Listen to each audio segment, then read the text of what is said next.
actually, we were talking about Brian Johnson. Okay. So I watched actually a video with him talking to Tom Bilyeu, and he said that he had like outsourced all his decisions to his team, which was based on data. So he says, it's like, I don't make any decisions about myself anymore, although apparently he does about food, right? Because as you discussed, right? But everything else is entirely data driven, is what he says. And like, this is the most optimal. Does that sound like workable to you? Mm-hmm. Yeah, so the issue here is that Brian Johnson has the capacity to have a team, right?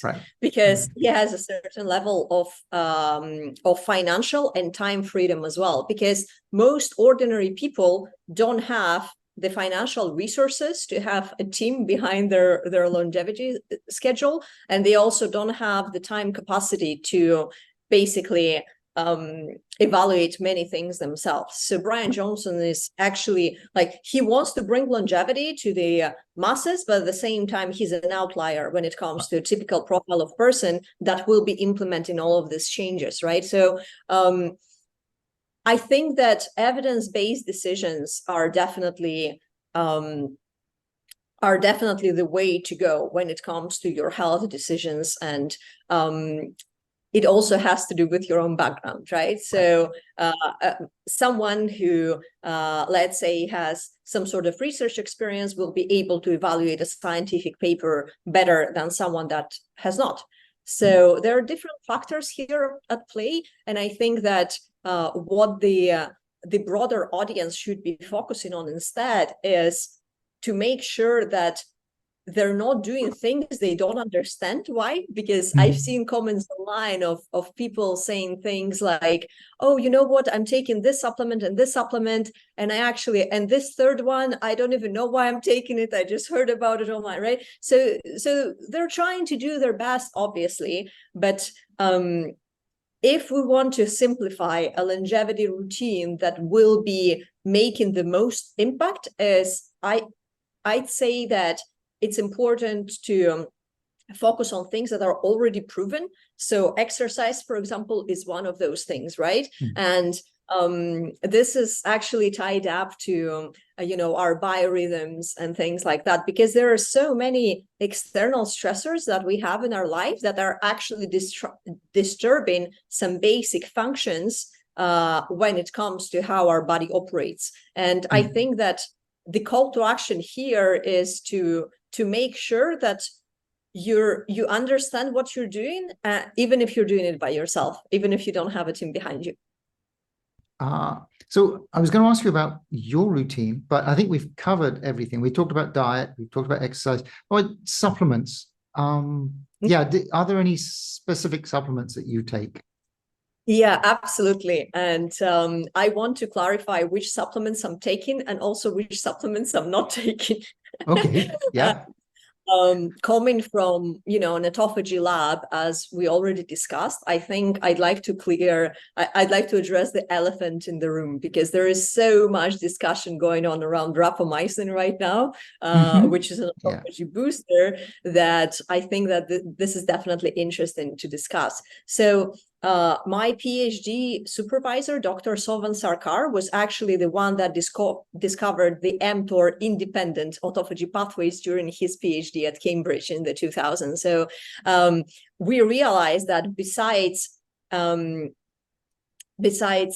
chemically intervening with mTOR function, we can actually activate autophagy in an mTOR independent manner, right? Through AMPK, through different kind of, through calpain. So there is a bunch of actually mTOR independent pathways that activate autophagy, because that's the reason why people take rapamycin in the first place, right? So mTOR is a negative regulator of autophagy, meaning that if you suppress mTOR, then autophagy becomes activated, because again, it's this balance between catabolism and anabolism in the cell, right? So mTOR is sensing nutrients basically, and it modifies autophagy accordingly. So the thing here is that I can see that there is a big interest in rapamycin, including some experts in the field recommending rapamycin for the broader audience. I think that this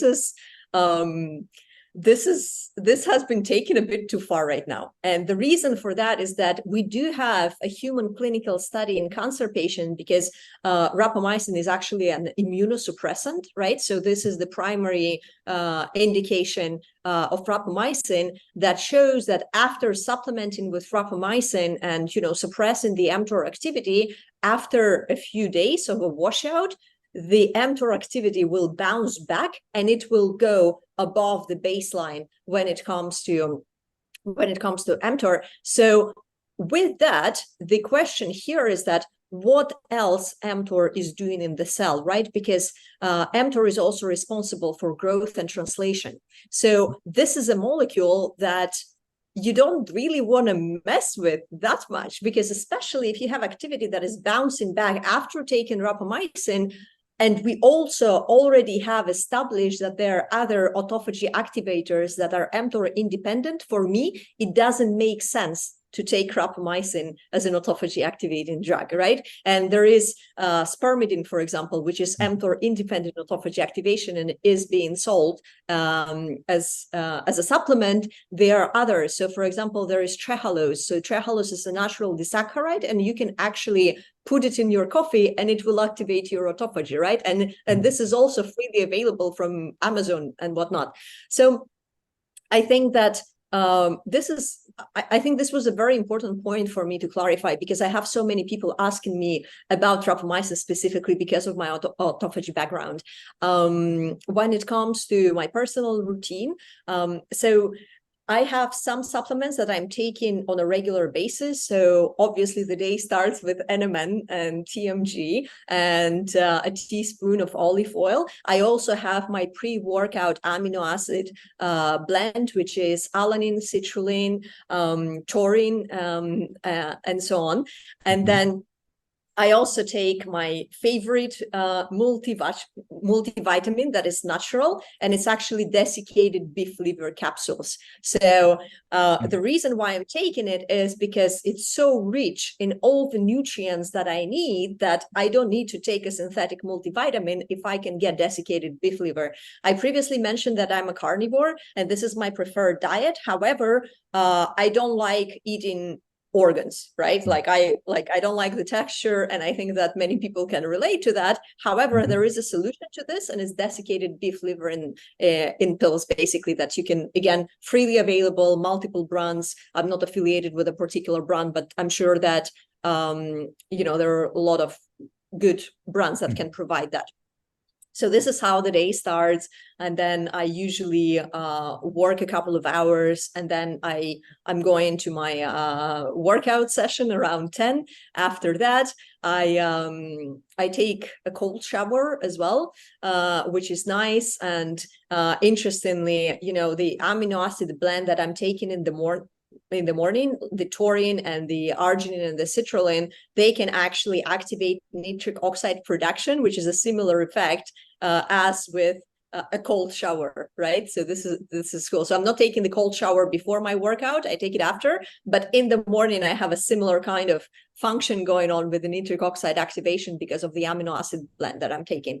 And then the usual suspects after breakfast, I would take, vitamin D and vitamin K2, some omega-3 fatty acids from a reputable brand. And it's very important to not take oxidized omega-3 fatty acids, because then they're actually not good for you. So just a note for the audience to kind of vet the companies that they're buying supplements from. Electrolytes, of course, magnesium as well. There is a supplement called Bio-Optimized Magnesium. I believe you are aware of it. It's a nice blend of different kinds of magnesium. I actually like that. Again, not affiliated with the company, it's just my personal preference.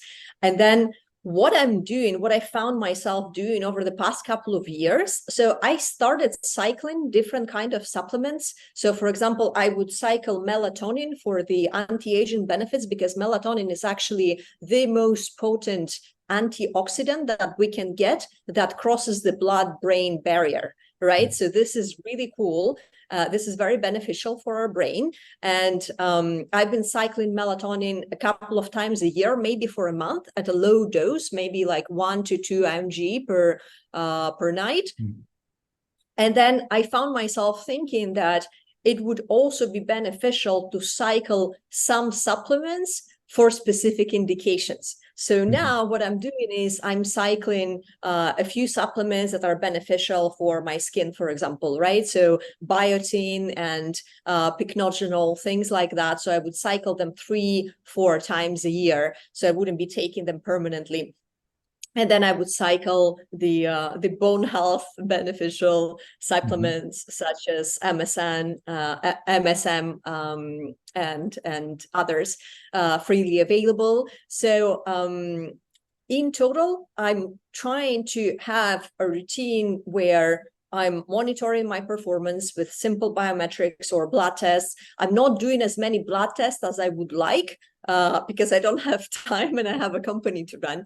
But I'm still trying to have this approach where I'm monitoring my performance and, heart rate variability. There are wonderful apps and wonderful trackers that are freely available for everyone to kind of see what's going on with athletic performance, heart rate variability, sleep, things like that. And then, of course, I have my evening stack, which would be, glycine with NAC, which is a very beneficial combination for longevity, but also for multiple cellular functions. Magnesium in the evening, I take magnesium threonate as well. Of course, the berberine with milk thistle from NMN Bio, because this plays on the one of the hallmarks of aging is called nutrient sensing ability of the cell, right? So this is tied up to insulin resistance. So after my last meal of the day, in order to kind of kick myself into autophagy faster, I would take the berberine and the with the milk thistle, because this form is actually much more bioavailable than other berberine products on the market, because when you're taking berberine by itself, it's only absorbed by about 3% by the human gut. But when you're taking it with milk thistle, the absorption jumps up to 90%. So it's a huge result. And this is why berberine, besides NMN, is one of our best sellers, because people stop having sugar cravings within like 10 days, right? So it's very efficient supplement. And of course, I'm taking a few supplements throughout the day for neurotransmission support and brain support. And depending on when you're watching this video, we might have already launched our new product, which is called the NAD Brain, which we hope to launch by the end of this month, which is basically a combination of neurotransmission support in the brain, but it also have short-term benefits when it comes to focus, memory, and concentration. And also when it comes to long-term benefits, slowing down the aging process in the brain with multiple compounds from our proprietary formula that we've been working on for over a year now. So this is the overview of my supplement routine. I'm probably cycling more of those during the year. So for example, kelp, that gives you microiodine for thyroid support, right, is also very important. And again, when we're talking about mass adoption of longevity and of supplementation, I actually realized something very funny the other day. So I was at a social event that had nothing to do with longevity, just business networking and whatnot. And I'm meeting this person that asked me what I do. I said that I'm in the anti-aging supplement space. So this person knew about Brian Johnson and his blueprint routine and all the supplements that he's taking. So this person ended up telling me, oh, I'm taking all the supplements that Brian Johnson is taking. And I said, okay, well, that's cool. I'm only taking 27 supplements a day. And then I realized this is how mass adoption looks like. When you're meeting someone at an event and you actually need to tell them, I'm only taking 27 supplements a day because this person is taking so many more, like 100, right? Yeah. So yeah, that's the thing there. And also another supplement that I don't take that I wanted to comment on is calcium alpha ketoglutarate, because there are indications that it can actually block ATP synthase and therefore give you decreased energy levels. Now, I'm not saying that it's not going to provide you with more longevity and it will not slow down your aging process, but we still don't understand how it works, like what is the mechanism of action. We don't have enough data on the supplement. So I just wanted to clarify that I'm actually not taking that because I don't see conclusive evidence. And the reason why I'm bringing this up is because, again, it's a very popular longevity supplement at the moment, and I have people asking me about it. So I thought that this would be good to address as well. Interesting. We don't have time to dive into it right now, but I mean, I thought alpha ketoglutarate was like a key component of the Krebs cycle, and so it seems like it should fit in properly. Yeah, but there is an interesting function that, like, we still don't know what exactly is happening when we take it orally, and what would be the indications and the counterindications, and maybe indeed we can record another episode sometime about it. Right. Yeah, it could get well into the weeds if we start talking about that. Yeah. Yeah. Oh, yeah. I think that one more thing that we didn't cover is sleep. And I think this is the last important component of my personal routine. So I'm a morning person, so I like waking up early. And actually, back in like a few years ago, I would tell everyone I meet that it's so beneficial to wake up in the morning, at every cost, basically. But interestingly, there is a genetic background in it. So genetically, some people are predisposed to be morning types, and some other people would be genetically predisposed to be night owls, right? And there is an amazing book on this subject. It's called Why We Sleep, that I would highly recommend to the audience here, that basically describes the genetics behind it and where is it coming from. Because back in the days when people were living in small villages, some people would need to stay up to protect the village, and then the rest of the village would sleep. So actually right now in our genetic pool, 70% of people are morning types, and there is a small percentage of the night owls, and then there are a couple of different phenotypes in between as well. Some people need an afternoon nap and some don't, and so on. So for me personally, I function my best when I go to sleep early between 9 and 10 p.m. and then I wake up early between 5 and 6 a.m. And this is my quiet hours as well, right? Because people are not up yet, no one's emailing me, no one's calling me, so I can do some deep work as well, which I'm enjoying. And then I think that this is what I meant when I also mentioned that it's very important for yourself to actually realize when do you perform your best. Because I recently had the experience of working out in the evening, which I haven't done for years, and I felt terrible because my body was completely shocked that my biorhythms and my circadian rhythms were disrupted with some very intense activity in the evenings, because this never happens because I always work out in the morning. So that's the thing there. And I think that getting a good quality sleep is, again, like undeniable evidence for it when it comes to longevity and for preserving your brain health and your overall health as well, right? And here I actually recently found an amazing biohack, which is completely free for everyone to implement, and I swear by it. So it's a frequency that you can actually listen to in the morning when you wake up. And why is this important is because for me, I'm naturally a light sleeper. So my biometrics tell me that I only get between 1 and 2 hours of deep sleep per night. So some people log in 4 hours of deep sleep, but I can't. And it's always been this way. And I wake up and I just plug in this frequency to my headphones, which is the 40 hertz frequency 40. And how do I know, like, what does it do and whether it's working? Is because there is an MIT human clinical study in Alzheimer's patients showing that if you actually listen to this frequency for at least 40 minutes or more during the day, it will actually decrease the dementia phenotype in those patients. So the data is very robust, and this is very exciting because, as I said, this is a free intervention, right? So you can find the 40 hertz frequency on YouTube, on Spotify.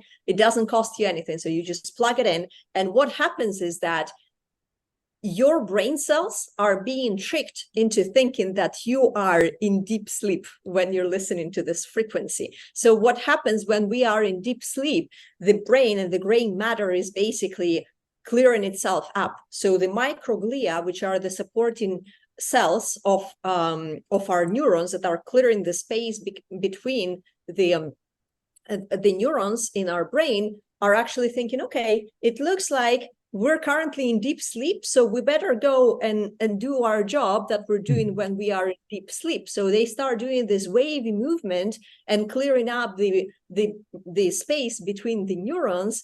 And then this is probably why those Alzheimer's patients, those dementia patients, have reduced symptoms, right? So whether how tightly this is related to the accumulation of A beta plaques and tau proteins floating around is still to be evaluated.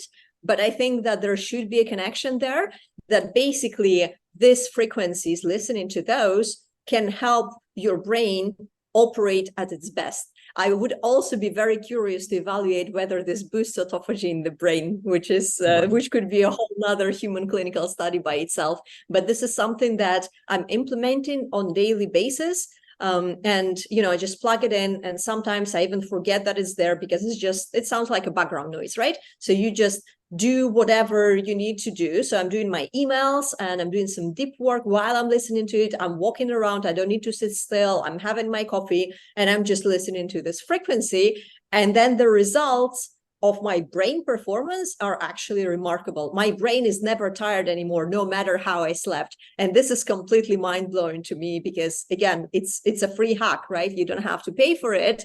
And it's so powerful and so efficient. So I would definitely recommend it to everyone that's listening to us. Interesting. If you can send me the link to the paper. Yeah, absolutely. Yeah. I'll send you a lot of links after this interview, seems like. Yes, please. Yeah, that would be excellent. Actually, that sounds really interesting because yeah, my deep sleep is not good either. I track it with Oura Ring, and I mean, I'm seeing how much deep sleep I'm getting, and it's not. How much are you getting usually? It normally gives me a red line for it, so it's like less than an hour. Right. Yeah. And it also decreases with age, right? Because our production of melatonin is decreasing with age. So for myself, I'm still not taking it on a regular basis, but for someone over 40 or 50, depending on how much deep sleep they're getting, I would actually recommend supplementing with low dose melatonin on a regular basis because I think it could be beneficial. Interesting. Yes. Yeah. Won't get into melatonin because there's there's differing opinions on melatonin, but yeah, we'd be here all day if we. So we'll leave it there. Yeah. I think we covered everything. I think we did. Yeah, no, that was great. And thank you for spending your time with us. So so thank you so much. Can you just tell us where can people find more information or find out where, if you're doing new trials, where would that be published? Yeah, absolutely. So our website is nmnbio.co.uk. So anything that we do that is related to any research that is ongoing. And at the moment, when it comes to our R&D department, we're actually a bit in a stealth mode. because we do have a couple of projects that we're currently investigating with regards to autophagy and other areas of cellular health that we can optimize for our customers.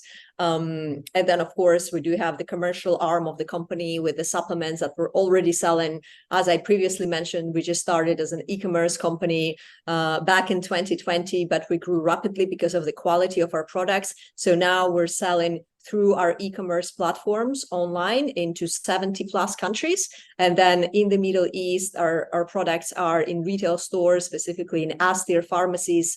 So this is where people can find our products. But we also have a mobile app that people can download both for iOS and Android by typing in NMN Bio. And we do have some free resources in the mobile app as well. So we have an intermittent fasting tracker in the app. We have a questionnaire that you can keep on filling in every 30 days to kind of subjectively evaluate where do you stand when it comes to some basic health parameters, sleep, endurance, stress, things like that. And yeah, any updates can be found on Instagram as well, under NMN Bio, my personal Instagram account, Dr. Elena Seranova. And yeah, this is I think those are the main platforms that someone can find us. Okay, excellent. Dr. Seranova, thank you so much for joining us today. Thank you. Thank you so much.